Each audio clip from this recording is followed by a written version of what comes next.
हमारे इस YouTube channel के सेगमेंट फास्ट न्यूज में आप तमाम का इस्तकबाल है। इस वीडियो में आप देख सकते हैं कम मिनटों में बहुत ज्यादा खबरें। तो आइए शुरू करते हैं वीडियो को और देखते हैं आज की ताजा तरीन खबरें।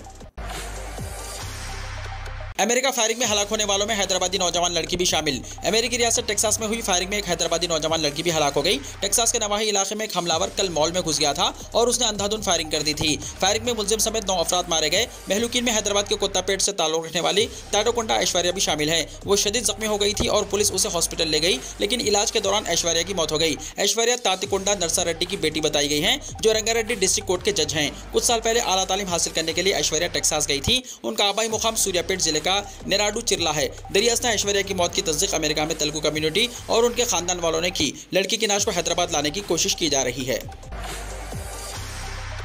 मणिपुर तशद्दुद से तेलंगाना के 72 तलबा आम शहरी खुसूसी प्रवास के जरिए रियासत वापस आए। तशद्दुद से मुतासरा मणिपुर में फंसे हुए तेलंगाना के 72 तलबा और आम शहरियों को पीर की सहपहर इम्फाल से बराह रास्त प्रवास के जरिए हैदराबाद लाया गया।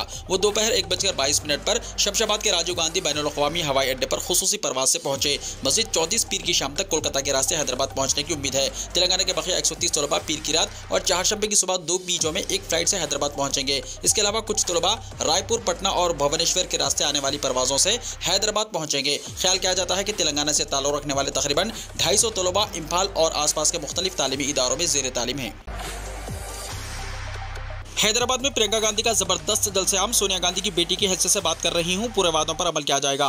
प्रियंका गांधी का हैदराबाद में कांग्रेस पार्टी के कारकुनों और कायदीन ने पुरतबाक इस्तकबाल किया, जिन्होंने सरूरनगर में तेलंगाना कांग्रेस के जरिए मुनक्किदा युवा संगठन जलसेआम में बतौर मेहमान खुसूसी शिरकत की। प्रियंका गांधी ने उन तमाम लोगों का शुक्रिया अदा किया जिन्होंने गर्मजोशी से उनका इस्तकबाल किया और कहा कि गर्मी में भी बड़ी तादाद में लोग जलसेआम में आए। अपने खिताब में प्रियंका गांधी ने कहा कि तेलंगाना सिर्फ नक्शे पर एक खित्ता नहीं है, यहाँ के लोगों के लिए ये मिट्टी माँ के बराबर है। तेलंगाना के लिए श्रीकांचारी जैसे कई नौजवानों ने अपनी जान कुर्बान की। तहम जिन उमंगों और मकासद के लिए तेलंगाना के शहीदों ने तहरीक में शमूलियत इख्तियार की और अपनी जानें निछावर की, वो पूरी नहीं हुई। पानी फंड्स और मुलाजिमतों के लिए नौजवानों ने मुत्तहिदा जिद्दोजहद की। तेलंगाना नौजवानों की कुर्बानियों की वजह से मुमकिन हुआ। रियासत बनाने का फैसला बहुत सख्त था। सोनिया गांधी ने इसके लिए बहुत मेहनत की। सोनिया गांधी लोगों की उमंगों को पूरा करना चाहती थी। उन्होंने आपकी ख्वाहिशात को पूरा करने के लिए रियासत के क़याम की मंजूरी दी। भारत राष्ट्र समिति ऐसी हुकूमत नहीं है जो अवाम की उमंगों को पूरा करे। हिंदुस्तान में नए जागीरदारों की तर्ज पर हुकूमत चल रही है। रियासती हुकूमत तेलंगाना को अपनी जागीर समझती है।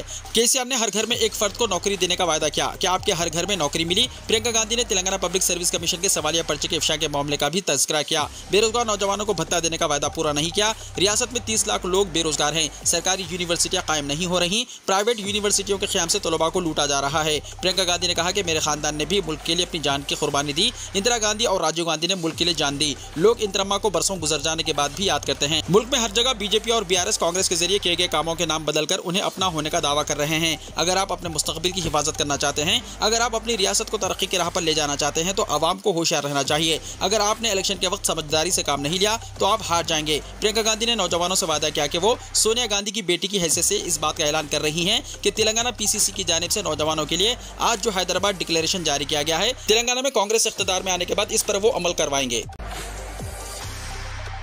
सियासी बेरोजगार नौजवानों को मुश्तइल कर रहे हैं, केटीआर ने कहा।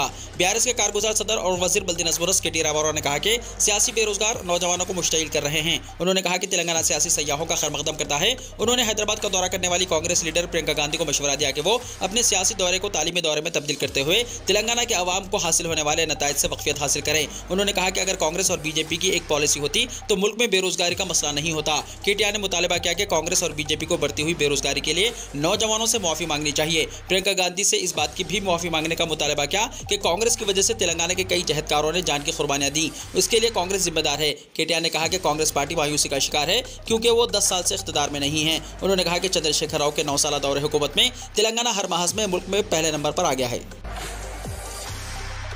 बेरोजगार नौजवानों की भरोसा बस यात्रा हनमकुंडा पहुंची। पब्लिक सर्विस कमीशन के परचालिक मामले में रियासत के बेरोजगार नौजवानों की भरोसा बस यात्रा जारी है। इन नौजवानों ने पब्लिक सर्विस कमीशन को मनसूख करने और मुजरिमों के खिलाफ सख्त कार्रवाई करने का मुतालबा किया। ये यात्रा जिले हनमकुंडा पहुंची। यात्रा का आगाज 3 मई को उस्मानिया यूनिवर्सिटी से हुआ था। तलबा ने रियासत में सनसनी फैलाने वाले पेपर लीक मामले पर अपनी जिद्दोजहद को जारी रखने का अज़म किया। उन्होंने कहा कि पेपर लीक मामले के सामने आने के बाद मुख्तलिफ महकमेजात में सरकारी मुलाजिमतों के लिए एग्जाम्स में शिरकत करने वाले तलबा को कई मुश्किलात का सामना है। उन्होंने इंतबाह देते हुए कहा कि अगर इनके मुतालबात पूरे नहीं किए गए तो इस महीने की 30 तारीख को उस्मानिया यूनिवर्सिटी में बड़ा जलसेआम मुनक्किद किया जाएगा। जायदाद और रकम ना देने पर बेटियों का मां की नाश हासिल करने से इनकार। कामारेड्डी जिले मुस्तकिर में अफसोसनाक वाकया। जायदाद की तकसीम और बैंक में रखी रकम देने से इनकार करने पर मां की नाश को दवाखाने से हासिल करने के लिए बेटियों ने इनकार कर दिया। यह अफसोसनाक वाकया कामारेड्डी जिले मुस्तकिर में पेश आया।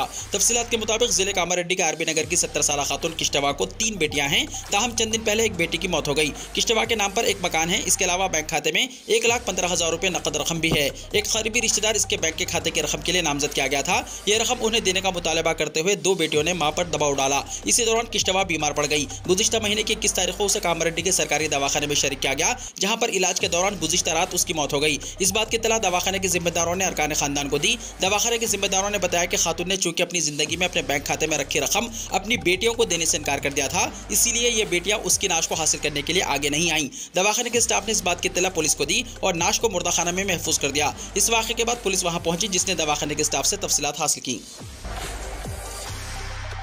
तेलंगाना इंटरमीडिएट एग्जाम्स के कल मंगल को जारी होंगे रिजल्ट्स। तेलंगाना इंटरमीडिएट के रिजल्ट्स कल जारी होंगे। सराय के मुताबिक नामपल्ली हैदराबाद में वाक़े इंटर बोर्ड के दफ्तर में वज़ीर तालीम सबीता इंदिरा रेड्डी के हाथों कल यानी 9 मई 2023 बरोज़ मंगल सुबह 11 बजे इंटरमीडिएट फर्स्ट ईयर और सेकेंड ईयर के रिजल्ट्स एक साथ जारी किए जाएंगे। वाज़ेह है कि इंटरमीडिएट के सालाना एग्जाम्स 15 मार्च से 5 अप्रैल तक मुनक़िद हुए थे। तेलंगाना में 15 रियासतों के 25 लाख अफराद बरसरे रोजगार हैं। केसीआर की गंगा जमुना तहजीब से रियासत में अमन है, मल्ला रेड्डी ने कहा। रियासती वजीर मेहनत मल्ला रेड्डी ने कहा कि चीफ मिनिस्टर के चंद्रशेखर राव गरीबों के हमदर्द हैं। उन्होंने रियासत में गरीबों और पसमानदा तबकात की फलाह और बहबूद के लिए जो स्कीमात मुतारिफ करवाई हैं, इसकी मिसाल पूरे मुल्क में कहीं नहीं मिलती। उन्होंने कहा कि आसरा वज़ाइफ, कल्याण लक्ष्मी, शादी मुबारक, रईतु बंधु, रईतु बीमा ऐसी स्कीमात हैं जिससे लाखों अफराद इस्तेफादा कर रहे हैं। उन्होंने बताया कि सिर्फ GHMC के हुदूद में माहाना 51 लाख रुपये आसरा वज़ाइफ के तहत तकसीम किए जाते हैं। हर घर को साफ शफाफ पीने का पानी फराहम करना केसीआर की वजह से ही मुमकिन हो सका। मल्ला रेड्डी ने नागरम बल्दिया में BRS के जलसे से खिताब किया।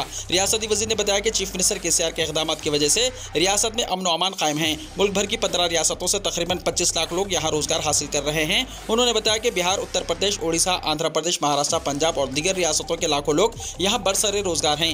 उन्होंने बताया कि बिहार, उत्तर प्रदेश, ओडिशा, आंध्र प्रदेश, महाराष्ट्र, पंजाब और दीगर रियासतों के लाखों लोग यहाँ पर बरसरे रोजगार हैं। बीजेपी सियासी फायदा हासिल करने के लिए फिरका परस्ती को हवा दे रही है, जबकि केसीआर की गंगा जमुना तहजीब की वजह से मुख्तलिफ रियासतों के लोग यहाँ पर पुरसुकून जिंदगी गुजार रहे हैं और रोजगार हासिल करते हुए अपने खानदानों की परवरिश कर रहे हैं।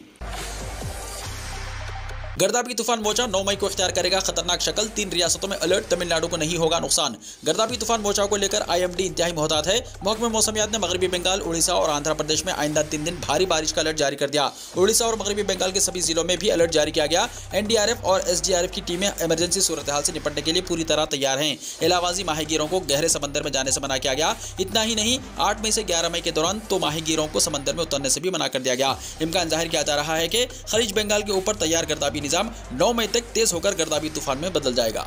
इस गर्दापी तूफान को लेकर मौसमियाती साइंस सेंटर का कहना है कि इसका तमिलनाडु पर कोई असर नहीं पड़ेगा।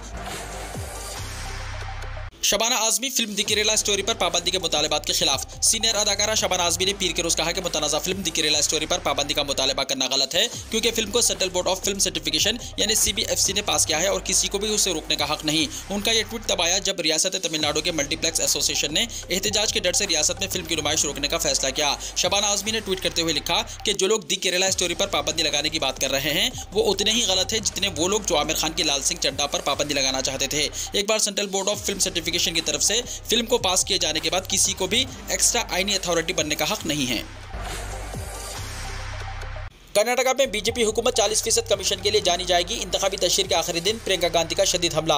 कर्नाटका में 10 मई को असेंबली इंतखाबात होना है। आज इंतखाबी तशरीर का आखिरी दिन है। सभी पार्टियां आज अपने उम्मीदवारों के हक में इंतखाबी तशरीर करते हुए पूरा जोर लगा रही हैं। कांग्रेस जनरल सेक्रेटरी प्रियंका गांधी ने आज कर्नाटका असेंबली इंतखाबात के मद्देनजर बेंगलुरु के विजयनगर में रोड शो किया। रोड शो में अवामी सैलाब देखने को मिला। बड़ी तादाद में लोग इसमें शामिल हुए और रोड शो के बाद प्रियंका गांधी के खिताब को गौर से सुना। प्रियंका गांधी ने अपने खिताब में कहा कि कोई भी हुकूमत आती है तो लोग इसके अच्छे काम को याद करते हैं। इस हुकूमत की शनाख्त अच्छा काम ही होता है, लेकिन कर्नाटका की बीजेपी हुकूमत की पहचान बदउन्वान हुकूमत के तौर पर होती है। उन्होंने जलसे आम से खिताब के दौरान ये भी कहा कि हर एक हुकूमत की अपनी एक पहचान बन जाती है। हुकूमतें आमतौर से कुछ अच्छा करके ही जाती हैं तो लोग इस अच्छे काम को याद करते हैं, इनके किए गए अच्छे काम के लिए याद करते हैं। लेकिन कर्नाटका में चोरी से बनी बीजेपी हुकूमत को 40% कमीशन वाली हुकूमत के नाम से जाना जाता है। बीजेपी ने हर सतह पर लोगों को लूटा है, चाहे वो किसान हो, नौजवान हो या कॉन्ट्रैक्टर्स। पहलवानों की हिमायत के लिए दिल्ली पहुंचने वाले किसान हुए मुश्तइल, बैरिकेड्स तोड़कर आगे बढ़ी भीड़। दिल्ली में अपने मुतालबात को लेकर मुजाहरा कर रहे पहलवानों की हिमायत में अब किसान जंतर मंतर पर पहुंच गए हैं। किसान मुजाहिरीन को रोकने के लिए दिल्ली पुलिस ने बैरिकेडिंग की थी, लेकिन किसानों ने बैरिकेडिंग हटा दिए और जंतर मंतर पर मुजाहरे की जगह तक पहुंच गए। बुजुर्गों के साथ बड़ी तादाद में किसान दिल्ली पहुंचे हैं। वाज़ेह है कि पहलवान जिनसी इस्तेहसाल मामले में बीजेपी लीडर बृजभूषण शरण सिंह की गिरफ्तारी का मुतालबा कर रहे हैं। उनकी हिमायत में अब किसानों ने आवाज बुलंद कर दी है। किसानों का कहना है कि वो इरादा करके ही आए थे कि बैरिकेडिंग तोड़कर आगे बढ़ने की जरूरत पड़ी तो वो ऐसा जरूर करेंगे। वाह गुजरात मॉडल, 40,000 लड़कियां और खवातीन लापता।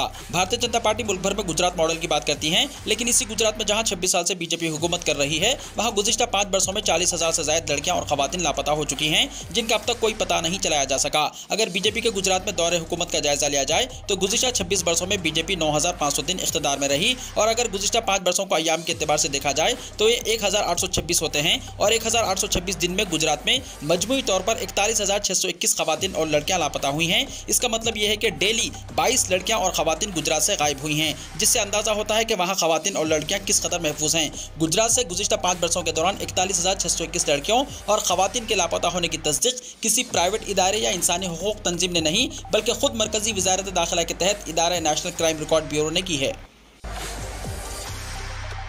केजरीवाल के बंगले में 45 करोड़ रुपए नहीं 171 करोड़ रुपए खर्च किए गए, अजय माकन का इल्जाम।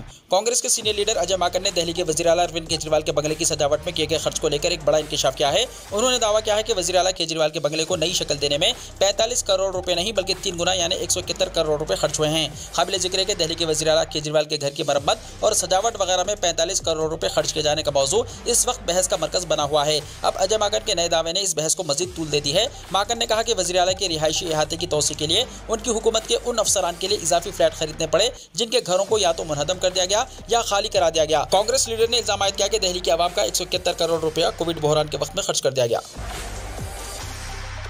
शराब घपला बीजेपी की सियासी साजिश, केजरीवाल ने कहा। आम आदमी पार्टी के कौमी कन्वीनर मिस्टर केजरीवाल ने पीर को एक प्रेस कॉन्फ्रेंस के दौरान नाम निहाद शराब घपले को मुकम्मल तौर पर फर्जी करार दिया। उन्होंने कहा कि वो शुरू से कह रहे हैं कि दिल्ली में किसी किस्म का शराब घपला नहीं हुआ।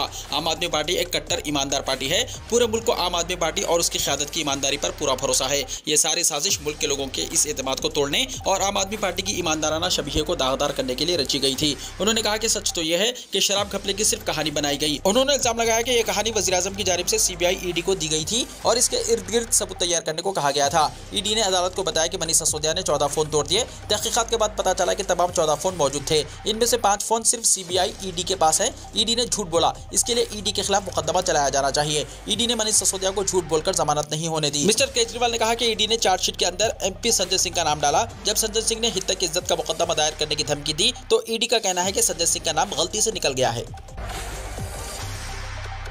सिसोदिया तो झांकी है, केजरीवाल अभी बाकी है, बीजेपी ने कहा।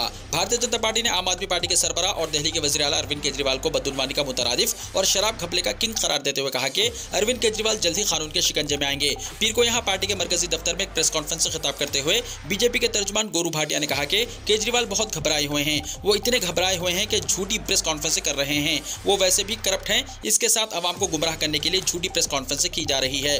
उन्होंने कहा कि केजरीवाल शराब घपले में इस हद तक डूब रहे हैं कि वो इधर उधर की बातें कर रहे हैं। उन्होंने कहा कि मनीष सिसोदिया तो झांकी है और अरविंद केजरीवाल अभी बाकी है।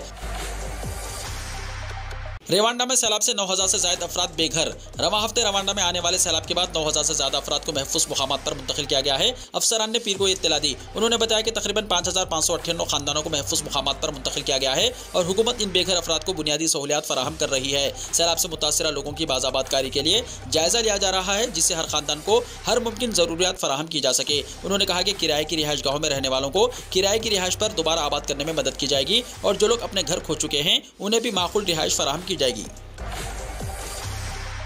जनूबी अमेरिका के पेरू में सोने की कान में भयानक आग लगने का वाकया, 27 मजदूरों की हुई मौत। जनूबी अमेरिका में सोने की कान में खौफनाक आग लग गई। इस हादसे में 27 मजदूरों की मौत हो गई। यह हादसा पेरू के जनूब में अरकीबा के इलाके में वाक़ ला एस्परेंजा एक माइन में पेश आया। हुक्काम ने बताया कि शॉर्ट सर्किट की वजह से सुरंग में जबरदस्त आग लगी। देरी असना यह इंकशाफ हुआ कि हादसे के वक्त कान में 175 मजदूर मौजूद थे। बताया जाता है कि 27 लोग आग में फंस गए। दम घुटने और झुलस जाने से उनकी मौत हो गई। बाकी मजदूरों को फौरी तौर पर वहां से मुंतकिल कर दिया गया। वीडियो को लाइक शेयर कीजिए और हमारे इस YouTube चैनल को सब्सक्राइब करते हुए इसके बेल आइकॉन को प्रेस कर लीजिए ताकि ऐसी ही ताज़ा तरीन खबरों का नोटिफिकेशन सबसे पहले आपको मिलता रहे।